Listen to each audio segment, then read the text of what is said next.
आज इसी शिक्षा को मैं और आगे लेकर के जाना चाहूंगा आप लोगों के साथ में। और आज मैं आप लोगों को एक कुंजी देना चाहूंगा, और वो कुंजी असल में जो रहेगी वो हमारे लिए बहुत मददगार रहेगी। वो मददगार तब रहेगी ताकि हम उस प्रलोभन के ऊपर क्या करें, जय में चलने वाले हो सके। और वो कुंजी जो मैं आप लोगों के साथ में जिसका परिचय देना चाहता हूं, वो कुंजी जो है वो असल में ये परीक्षाएं जो है, उन परीक्षाओं के ऊपर या प्रलोभन के ऊपर हमें जय में चलने में क्या करेगी, हमारी मदद और सहायता करेगी, है ना। मैं आप लोगों के साथ में आप लोगों को आग्रह करूंगा कि आप लोग सब मेरे साथ में वचन में से जाएं, और हम लोग वचन में से निकालेंगे मत्ती रचित सुसमाचार उसका 26वां अध्याय, मत्ती रचित सुसमाचार उसका 26वां अध्याय और उसकी पद संख्या 41। The gospel of Matthew chapter 26, मत्ती 26 अध्याय पद संख्या 41। तो मत्ती 26 पद संख्या 41 कुछ इस प्रकार कहता है वहां पर कि जागते रहो और प्रार्थना करो, प्रार्थना करते रहो कि तुम परीक्षा में ना पड़ो। आत्मा तो तैयार है परंतु शरीर दुर्बल है। अंग्रेजी बाइबल कुछ इस प्रकार कहती है, Watch and pray so that you will not fall into temptation. The spirit is willing but the flesh is weak. है ना। मैं अब आप लोगों का इसी वचन में से मत्ती 26 अध्याय पद संख्या 41 में से मैं कुछ बातों के ऊपर आप लोगों का ध्यान केंद्रित कराना चाहूंगा। इसी वचन में से मैं आप लोगों का एक चीज के ऊपर ध्यान केंद्रित कराना चाहूंगा, और वो क्या है, यदि आप आपकी बाइबल में इसे इन सब चीजों को रेखांकित या हाईलाइट कर सकते हैं तो मेरे पीछे पीछे हाईलाइट कर लें। वचन कहता है watch and pray so that you will not fall into temptation. वचन कहता है कि वॉच एंड प्रे, जागते रहो और प्रार्थना करते रहो कि तुम परीक्षा में ना पड़ो, कि तुम प्रलोभन में ना पड़ो। इंग्लिश बाइबल ने जो परीक्षा के लिए शब्द का इस्तेमाल करा है वो टेम्पटेशन वर्ड का इस्तेमाल करा है, और हम सब इस वचन को बहुत ही अच्छे से जानते हैं। यदि हम इसके बैकग्राउंड की कॉन्टेक्सचुअल स्टडी करें तो वहां पर आपको और मुझे देखने को मिलेगा कि जब ये वचन बोला जा रहा है तो ये यीशु मसीह के द्वारा बोला जा रहा है। ये यीशु मसीह जब बोल रहे हैं तो ये उनके चेलों को कह रहे हैं, और ये जब चेलों को यीशु मसीह कह रहे हैं तो गतसमनी की बाग में कह रहे हैं, उनके पकड़वा लिए जाने के पहले। This statement was spoken by Jesus unto his disciples before his arrest in the Garden of Gethsemane. He was telling unto his disciples that watch and pray so that you will not fall into temptation. तुम जागते रहो और प्रार्थना करो कि तुम परीक्षा में ना पड़ो। अब मैं आप लोगों को एक चीज के ऊपर ध्यान दिलाना चाहता हूं इन सब वचन में से, जब हम इस वचन के ऊपर बने रहेंगे, क्योंकि आज की सुबह हमारा जो मुख्य रूप से क्या बोलूं मैं इसको, जो थीम स्क्रिप्चर है वो यही है ना। जो मुख्य वचन को लेकर के हम लोग पकड़ के आज की इस पूरी शिक्षा को आगे बढ़ाएंगे, वो केवल और केवल इसी बुनियादी, है ना, नींव, इस फाउंडेशनल स्क्रिप्चर के ऊपर आधारित रहेगी। और वचन यहां पर क्या कहता है, वचन बोलता है watch and pray so that you will not fall into temptation. जागते रहो और प्रार्थना करो कि तुम परीक्षा में ना पड़ो। इसका एक और अनुवाद जो मुझे बहुत प्रिय लगा, वो बहुत अच्छा NLT अनुवाद, वो कुछ इस प्रकार कहता है, वो बोलता है watch and pray so that you will not given yourself to temptation. है ना, जागते रहो और प्रार्थना करो कि तुम अपने आप को परीक्षा के बीच में, परीक्षा में ना सौंप दो, अपने आप को परीक्षा में ना सुप्रत कर दो। है ना, वचन बहुत अच्छे से बोल रहा है कि watch and pray so that you will not give yourself into temptation. Hallelujah, hallelujah, hallelujah. अब मैं आप लोगों का इसी के साथ में एक चीज के ऊपर ध्यान केंद्रित कराना चाहता हूं कि जब यीशु मसीह यहां पर उसके चेलों को ये बोल रहा है कि वो बोल रहा है कि वॉच एंड प्रे, तो यहां पर आपको और मुझे इस चीज को सीखने और समझने को मिलता है that when Jesus is talking about being in the mode of prayer, then when you and I, we are in the mode of prayer, then being in the mode of prayer will help you to not fall into temptation. मैं इसे फिर से कहना चाहूंगा that when Jesus is talking about, Jesus is instructing his disciples to be in the mode of prayer. So when you and I, we begin to being in the mode of prayer, then being in the mode of prayer will help us to not fall into temptation. प्रार्थना के mode में बने रहें। तो जब आप और मैं प्रार्थना के मोड में बने रहते हैं तो प्रार्थना के मोड में बने रहना आपके और मेरे लिए मदद करता है, आपके और मेरे लिए मददगायक है, आपके और मेरे लिए ये सहायता करता है कि जब आप और मैं प्रार्थना करते हैं, क्योंकि बात वचन यही बात आपको और मुझे क्लियर बोल रहा है। तो मत्ती 26 अध्याय पद संख्या 41 हम लोग जब पढ़ रहे थे तो यहाँ पर से एक चीज आपको और मुझे बहुत क्लियरली मत्ती 26 पद संख्या 41 निकाल करके दे रहा है। और यीशु मसीह क्या बोल रहा है वहां पर गतसमनी के बाग में उसके चेलों को कि जागते रहो और प्रार्थना करो कि तुम प्रार्थना करने के द्वारा परीक्षा में ना पड़ो।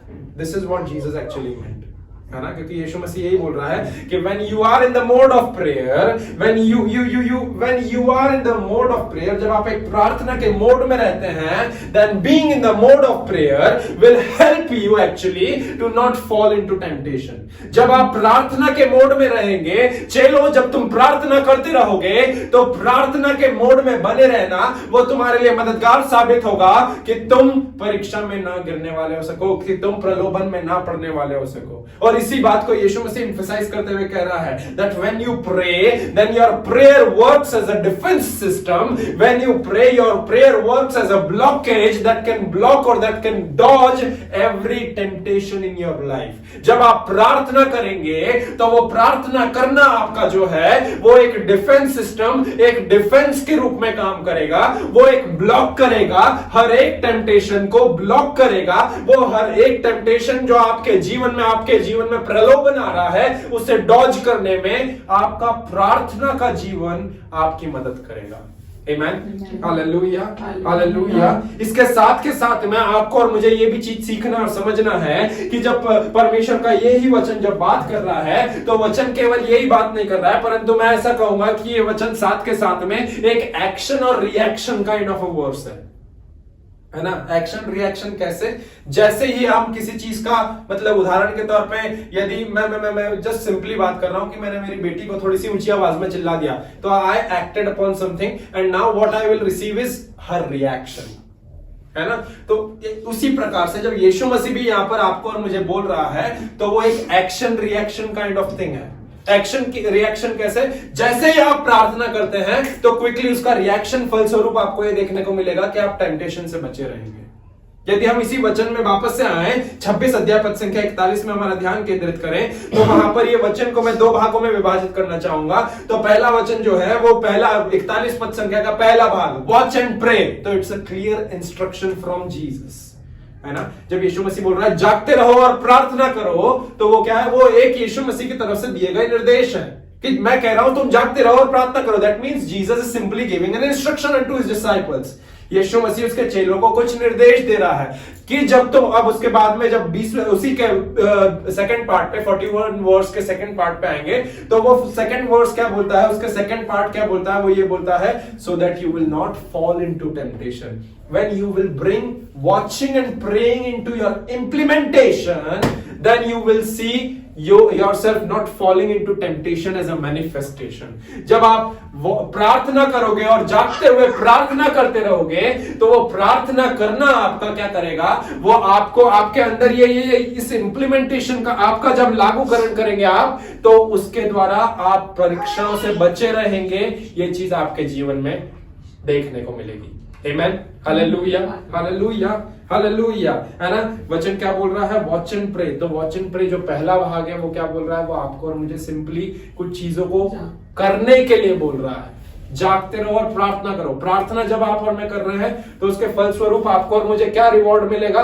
जब किसी चीज को हमने कुछ कर्म करा, उदाहरण के तौर पे जब हम पढ़ाई करते थे, पढ़ाई करके परीक्षा में लिख करके उत्तर दे करके आते थे, एग्जाम्स दे करके आते थे, तो उसका रिजल्ट आता था। और रिजल्ट क्या रहता था? वो रिवॉर्ड रहता था। जो भी चीजें हमने मेहनत करके उस चीज को हमने लगाया है, मेहनत करके हमने वहां पर लिखा है, उसके फलस्वरूप अब हमें क्या प्रतिफल मिलेगा? तो ठीक उसी प्रकार जब यीशु मसीह कुछ इंस्ट्रक्शंस दे रहे हैं, यदि उस इंस्ट्रक्शंस को हम अप्लाई करेंगे, जब हम प्रार्थना का जीवन जिएंगे तो वो प्रार्थना का जीवन आपके और मेरे जीवन में क्या करेगा? उसका प्रतिफल यीशु मसीह स्वयं आपको और मुझे उसी की अगली पद संख्या में लिख के दे रहे हैं, सो that you will not fall into temptation, जिससे कि तुम परीक्षा में ना पड़ो। क्या ये मेरा कहना सही है कि हमारा प्रार्थना का जीवन जीना हमें परीक्षाओं से या प्रलोभन से बचने में मदद करेगा?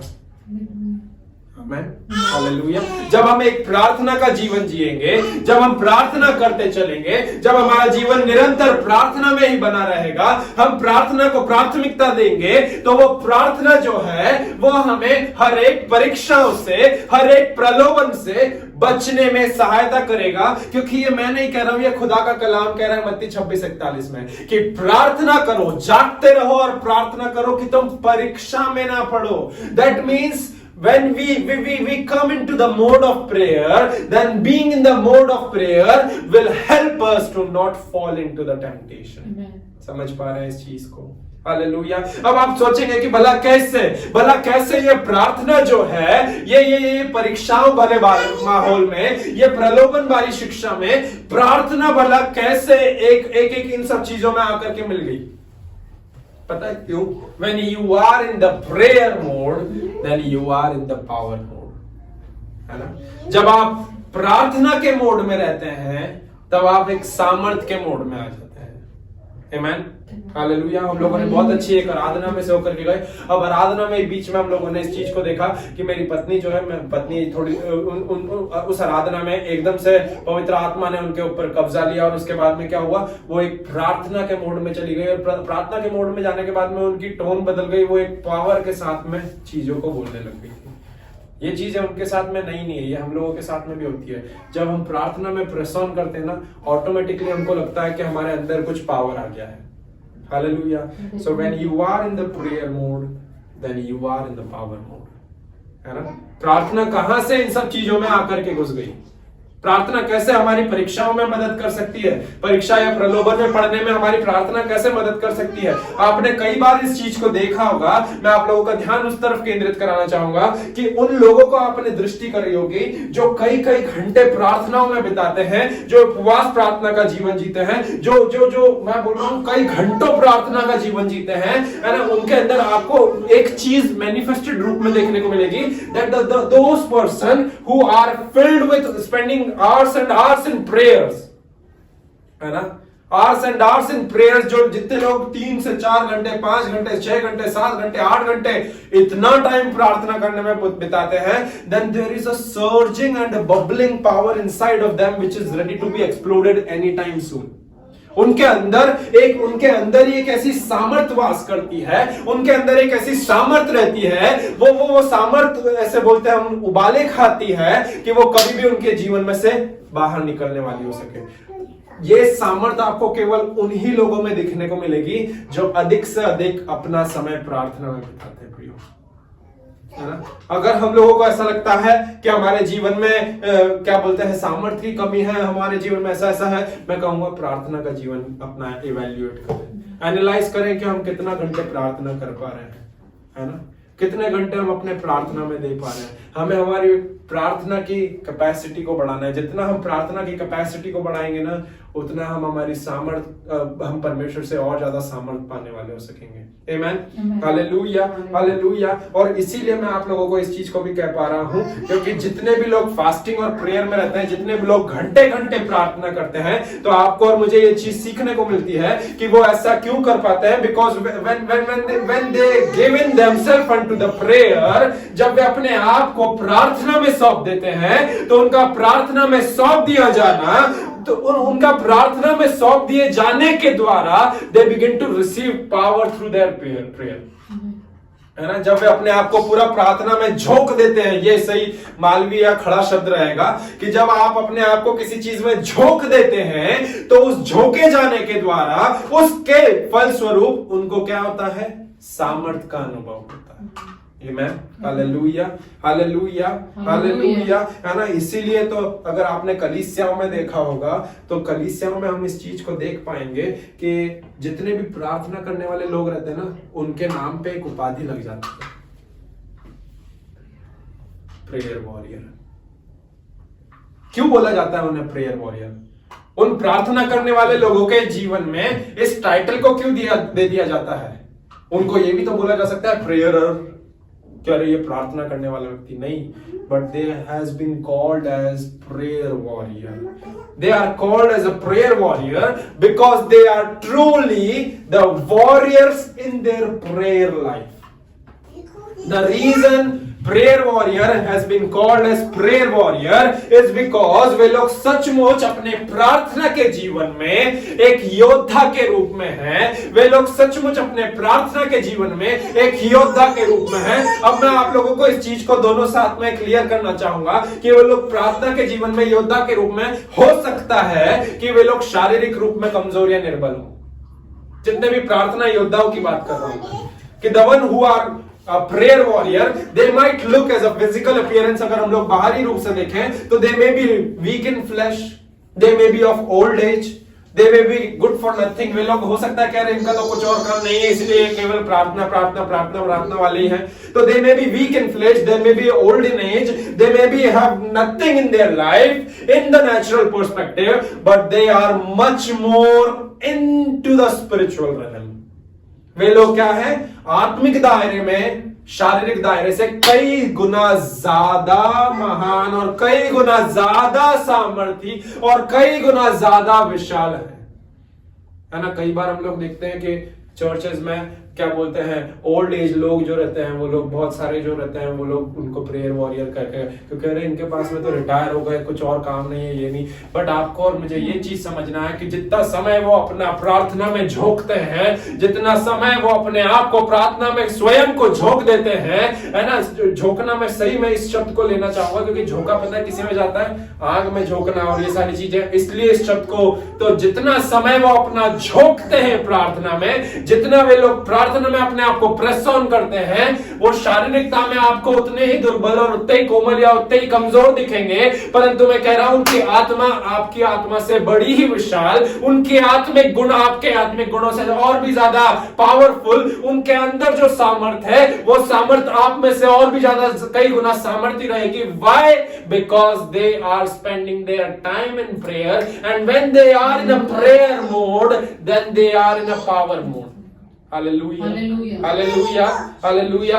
इन उनके आत्मिक दायरे में their prayer gives them power to devour the schemes of the enemy. उनके आत्मिक मंडल में वो जब जाते हैं तो उनकी प्रार्थनाएं जो रहती है वो प्रार्थनाएं उनको बल देती है कि वो शैतान के हर एक चालों को फाड़ खाए. उनकी प्रार्थनाएं उनको बल देती है कि वो शैतान के हर एक प्लान्स को जो है उसे पैरों तले रौंदने पाए. उनकी प्रार्थनाएं जो है वो उन्हें इक्विप करती है, उन्हें ट्रेन करती है, उन्हें बोल्ड और करेजियस बनाती है कि वे लोग उस पावर में, एक वॉरियर की पावर में बने रहने वाले हो सके जो कि उन्होंने प्रार्थना के साथ में डिवोटेड होने के द्वारा पाई है. हालेलुया हालेलुया हालेलुया, है ना. इसीलिए कई कलीसियाओं में क्या होता है पता है, womens are considered as a prayer warrior. Hallelujah hallelujah, है ना. Women are considered as a prayer warrior.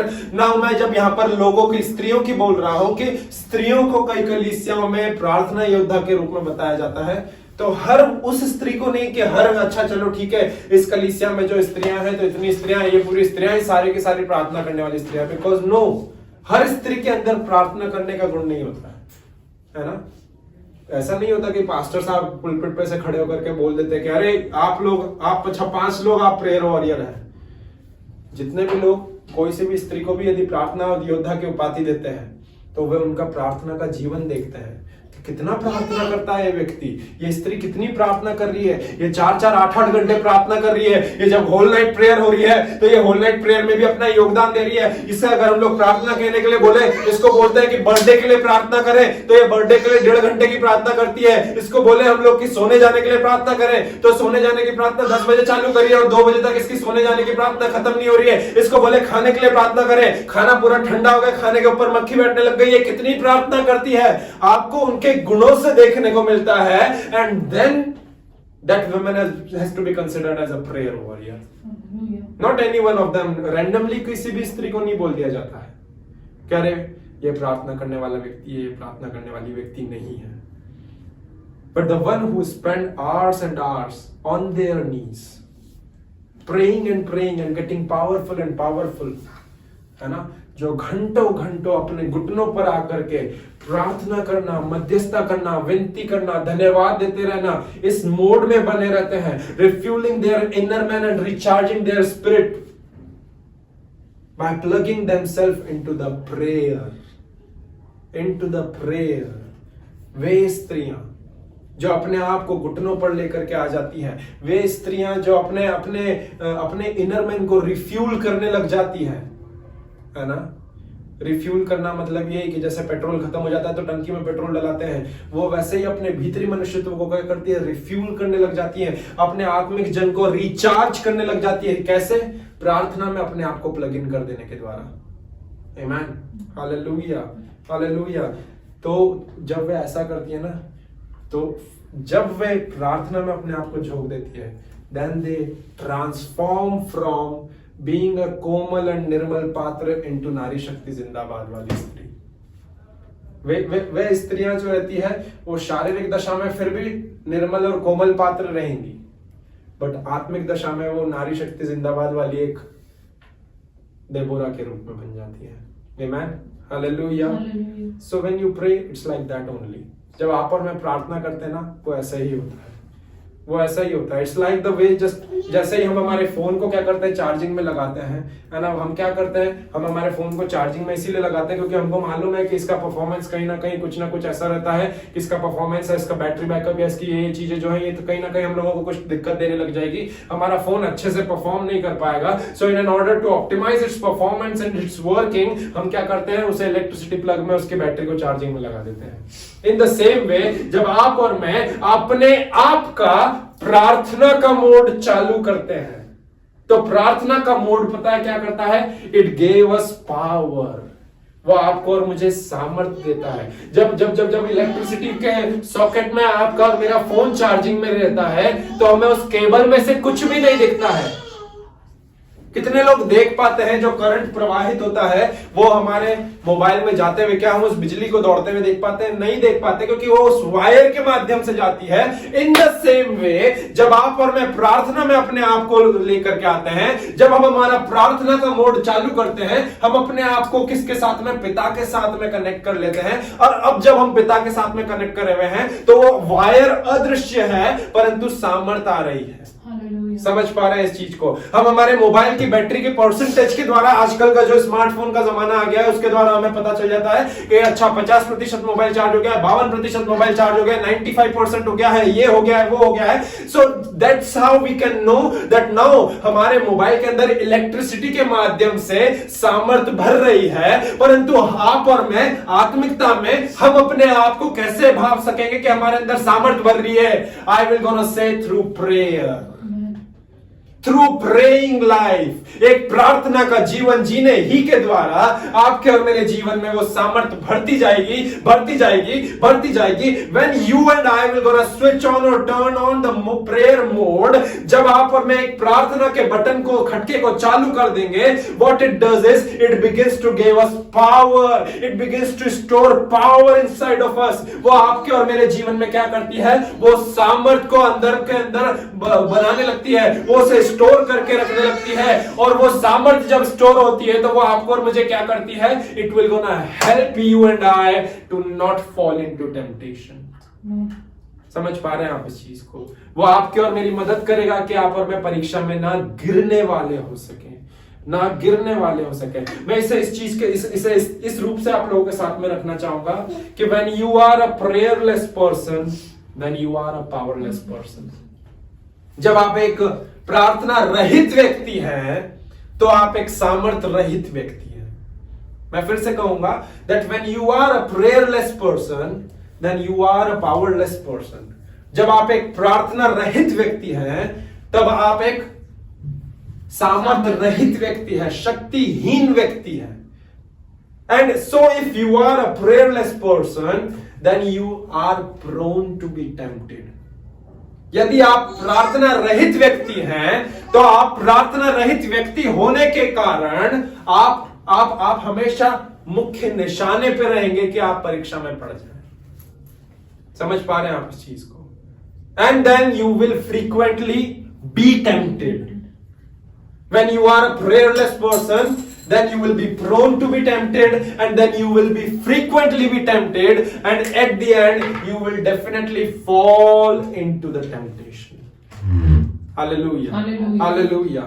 Hallelujah. But when you choose to give yourself into prayer, when you choose to spend hours and hours in prayer, when you slowly and slowly develop a praying relationship with Father God, when you slowly and eventually gradually grow into a praying person, जब आप अपने आप को धीरे धीरे करके प्रार्थना में लेकर के आते हैं, धीरे धीरे करके आपकी प्रार्थना की क्षमताओं को बढ़ाते हैं, धीरे धीरे करके आप उस प्रार्थना के समय में पिता के साथ रिश्ते में उन्नति करते जाते हैं, धीरे धीरे करके आप प्रार्थना में और बढ़ोतरी करते जाते हैं, धीरे धीरे करके आप जब आप when you have become a prayerful person, then you have become a powerful person.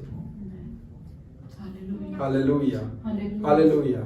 So when you become a prayerful person, then you become a powerful person. Hallelujah. Hallelujah. Hallelujah. इसीलिए यीशु मसीह जो था ना, वो अधिक से अधिक महत्व प्रार्थना को देता था, है ना? That's why Jesus gave more importance to prayer.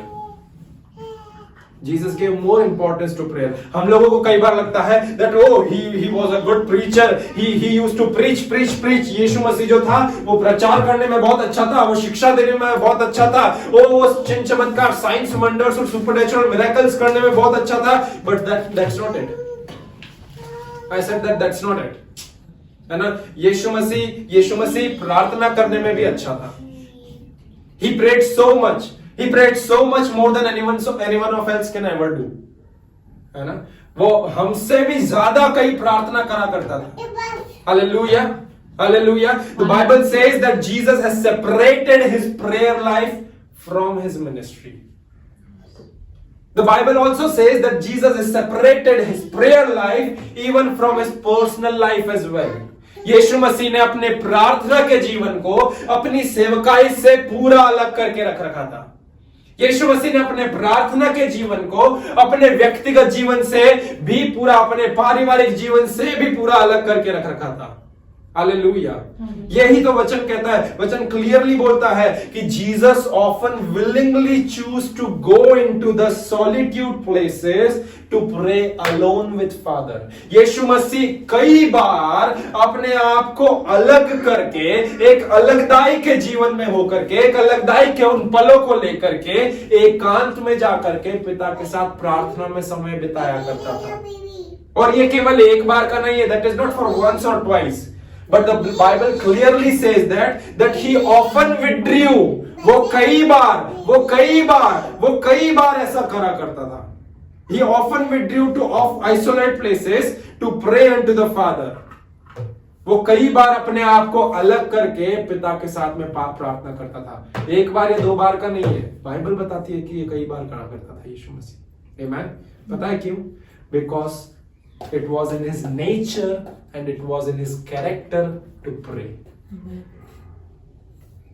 वो यीशु मसीह के चरित्र में था, वो यीशु मसीह का किरदार था, वो यीशु मसीह का स्वभाव था कि वो प्रार्थना करने वाला हो सके. हालेलुया. हालेलुया. हालेलुया. है ना? I want to turn your Bible to few scriptures. कुछ वचनों को लेकर के जाना चाहूंगा मैं आप लोगों को, जो इस चीज को पुष्ट करेंगे. हम लोग निकालते जाएंगे, है ना? 2-3 वचनों में से मैं आप लोगों को लेकर के जाऊंगा जो इस बात को साबित करेंगे कि यीशु मसीह का कैरेक्टर था, दैट इज टू प्रे. मेरे साथ में निकालें, और अगर नहीं निकाल सकते हैं तो केवल आप आपके नोटबुक में नोट करें, क्योंकि हम लोग बहुत जल्दी जाएंगे समय की कमी के कारण. मरकुस रचित सुसमाचार उसका 1 अध्याय, उसकी पद संख्या 35. Gospel of Mark chapter 1 verse 35. वहां पे प्रभु का वचन कुछ इस प्रकार कहता है. मरकुस 1 पद संख्या 35. वचन कहता है, भोर को दिन निकलने से पहले वह उठकर निकला और एक जंगली स्थान में गया और वहां प्रार्थना करने लगा.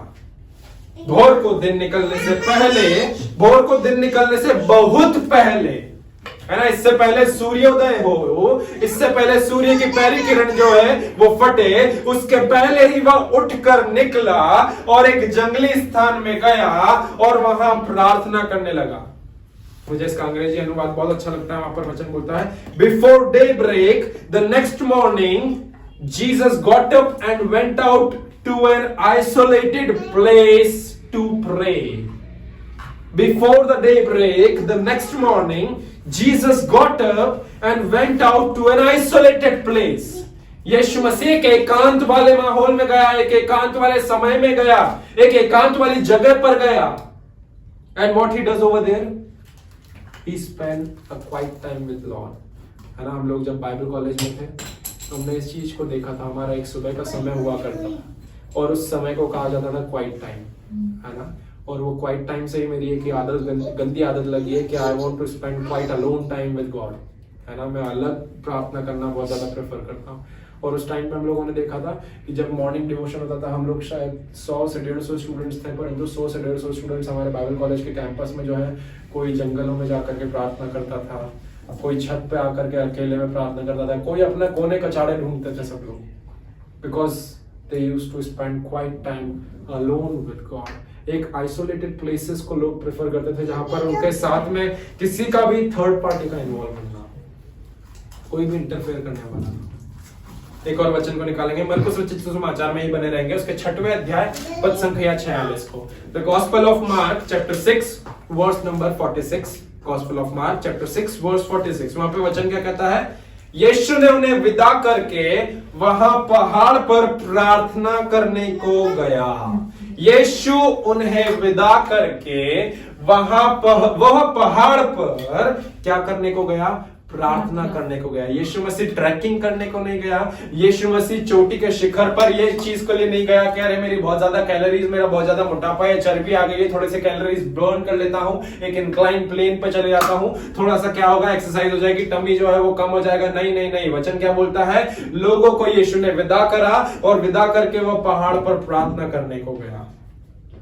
अंग्रेजी बाइबल बोलती है after telling everyone goodbye, है ना, सबको सी ऑफ या गुड बाय करने के बाद में he went up into the hills by himself, no one was poking him, है ना। कई बार ऐसा होता है कि हमको लोगों को, हमारे बच्चों को या किसी को, हमारे पति को या पत्नी को प्रार्थना करने के लिए पोक करना पड़ता है। प्रार्थना करो, प्रार्थना करो। मैं आज भी स्मरण करता हूं कि जब मैं उद्धार नहीं पाया था तब मेरे पापा मम्मी मुझे कई बार प्रार्थना करने के लिए और वचन के लिए पोक करते थे। तूने बाइबल पढ़ी कि नहीं पढ़ी? तूने प्रार्थना करी कि नहीं करी? तेरे को कितनी बार बोलना पड़ेगा तुझे प्रार्थना करना है, तुझे ये करना है, वो करना है ना। बट वचन यहाँ पर क्या बोल रहा है? He went up into the hills by himself to pray.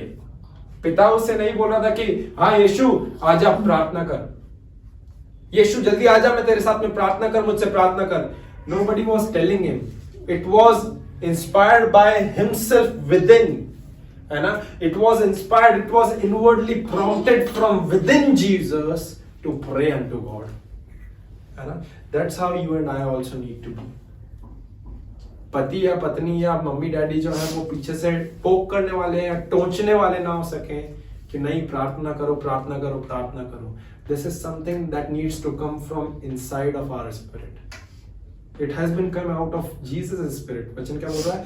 After telling everyone goodbye, he went up into the hills by himself to pray. वो खुद ब खुद पहाड़ पर चढ़ा और प्रार्थना करने लगा। Amen. हालेलुया। एक और वचन को निकालेंगे, लूका रचित सुसमाचार में जाएंगे हम लोग, उसका 5वां अध्याय और उसकी पद संख्या 16। लूका रचित सुसमाचार 5 अध्याय पद संख्या 16, वहां पर वचन क्या कहता है? परंतु वह जंगलों में अलग जाकर प्रार्थना किया करता था। वह जंगलों में अलग जाकर प्रार्थना किया करता था। यीशु मसीह जंगल में भी जब जाता था तो जंगल में भी उसके चेले उसके पीछे पीछे नहीं आ जाए, तो उनसे अलग जा करके वो क्या करता था? प्रार्थना किया करता था। अंग्रेजी बाइबल कुछ इस प्रकार कहती है, but Jesus often slipped away from them, from the disciples and went into the wilderness to pray. Jesus often slipped away, वो उनसे बच करके, है ना। That is how slipped away looks like, कि he slipped away from them, from the disciples, so that the disciples cannot come after him, है ना। And what he does, he went into the wilderness to pray. यीशु मसीह opportunity ढूंढता था कि अरे कब ये लोग मेरा पीछा छोड़े, कब ये लोग मेरा पीछा छोड़े, ताकि मैं पिता का पीछा कर पाऊं, ताकि मैं पिता के साथ में प्रार्थना कर सकूं। आमीन, हालेलुया, हालेलुया। एक और वचन को निकालेंगे, लूका रचित सुसमाचार में ही बने रहेंगे, उसके 6वें अध्याय में आएंगे अब और उसकी 12वें पद संख्या को देखेंगे। लूका 6 अध्याय पद संख्या 12, वहां पर प्रभु का वचन कुछ इस प्रकार कहता है, उन दिनों में वह पहाड़ पर प्रार्थना करने गया। उन दिनों में वह पहाड़ पर, उन दिनों में यीशु मसीह क्या करा? वह पहाड़ पर प्रार्थना करने गया और परमेश्वर से प्रार्थना करने में सारी रात बिताई। परमेश्वर से प्रार्थना करने में सारी रात बिताई। परमेश्वर से प्रार्थना करने में पहाड़ पर जाने के बाद में सारी रात बिताई। अंग्रेजी बाइबल कहती है आफ्टर लीविंग द सिनेगॉग, आराधनालय को छोड़ने के बाद में या आराधनालय से निकलने के बाद में, Jesus went into the high hills and to spend the whole night in prayer to God. है ना, जितने भी लोग बोलते हैं कि होल नाइट प्रेयर जो है वो बिब्लिकल नहीं है, उनके लिए यहाँ पर वचन बता रहा है कि it is biblical and it has been done by Jesus. है ना, जो पूरी रात भर प्रार्थना करना है वो बाइबल आधारित नहीं है। अरे हमने तो देखा ही नहीं, बाइबल कह रही है कि यीशु मसीह होल नाइट प्रेयर करता था। तो जब अगर हम यीशु मसीह की स्वरूप और समानता में परिवर्तित होने के लिए बात कर रहे हैं तो उसमें एक गुण ये भी आना चाहिए कि we need to become a person who can pray for the whole night and after leaving the synagogue. है ना, जैसे उसने आराधनालय को छोड़ा, Jesus went into the high hills to spend whole night in prayer. वो क्या करा, वो ऊंचे शिखर पे गया, वो पर्वत पर गया और वो पर्वत पर जाने के बाद में प्रार्थना करने लग गया। आमेन, हालेलुया। है ना, एक और वचन को निकालेंगे हम लोग और मरकुस रचित सुसमाचार उसके 14वें अध्याय पे जाएंगे। मरकुस रचित सुसमाचार, the gospel of Mark chapter 14 verse 32। मरकुस 14 पद संख्या 32, वहां पे प्रभु का वचन कुछ इस प्रकार कहता है, फिर वे गतसमनी नामक एक जगह में आए और उसने अपने चेलों से कहा, यहाँ बैठे रहो जब तक मैं प्रार्थना करूं। है ना, इंग्लिश बाइबल बोलती है, they went to the olive grove called Gethsemane and Jesus said sit here while I go and pray. Sit here while I go and pray. देखिए, इन सब वचनों को पढ़वाने का कारण केवल और केवल यही है आप लोगों के साथ में कि आप इन सब चीजों से भली भांति अवगत हो जाएं कि how much Jesus was devoted into prayer. है ना, यीशु मसीह कितना अपनी प्रार्थना के प्रति डिवोटेड था, यीशु मसीह कितना प्रार्थना के जीवन को सीरियसली लेता था। है ना, आपको और मुझे इन सारे वचनों से केवल और केवल यही चीजें देखने को मिलेगी और वो यही है कि यीशु मसीह के अंदर प्रार्थना कितनी रग रग में बसी हुई थी। आमेन, hallelujah.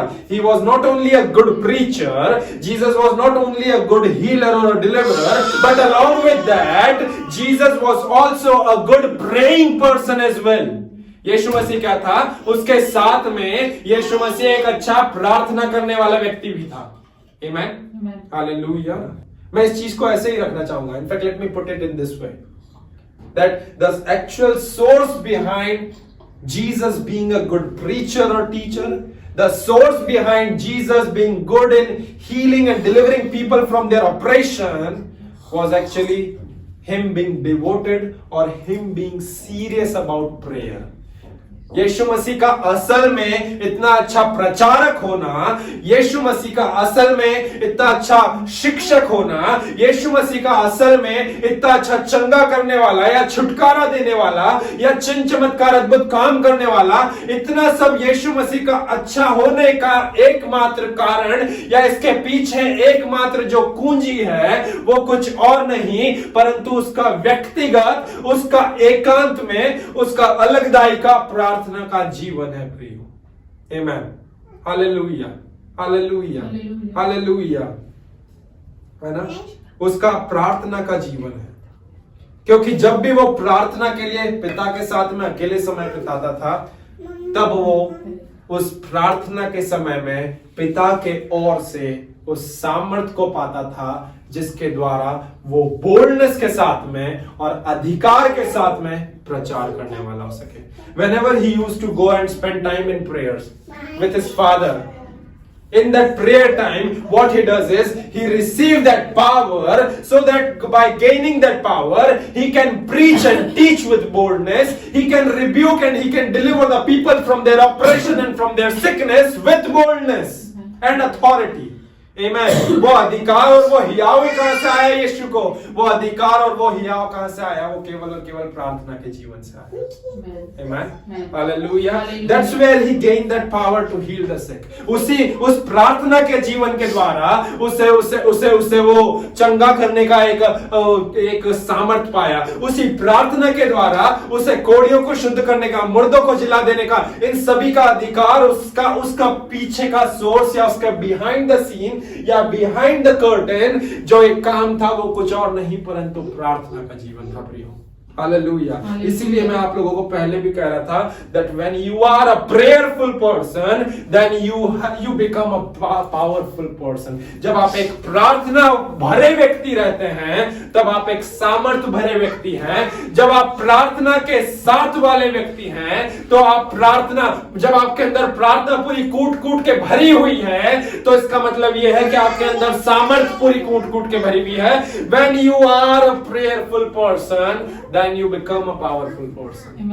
Amen। Hallelujah। Because Jesus draw all that power to heal the sick and do many signs and wonders through his prayer life। यीशु मसीह ने वो सारे चमत्कार करने के लिए, उस सामर्थ को, वो अद्भुत कामों को करने के लिए, उस सामर्थ को, उन अद्भुत अलौकिक कामों को करने के लिए उसने वो सामर्थ कहां से पाई? वो केवल और केवल प्रार्थना के जीवन से पाई। आमीन। Hallelujah, hallelujah.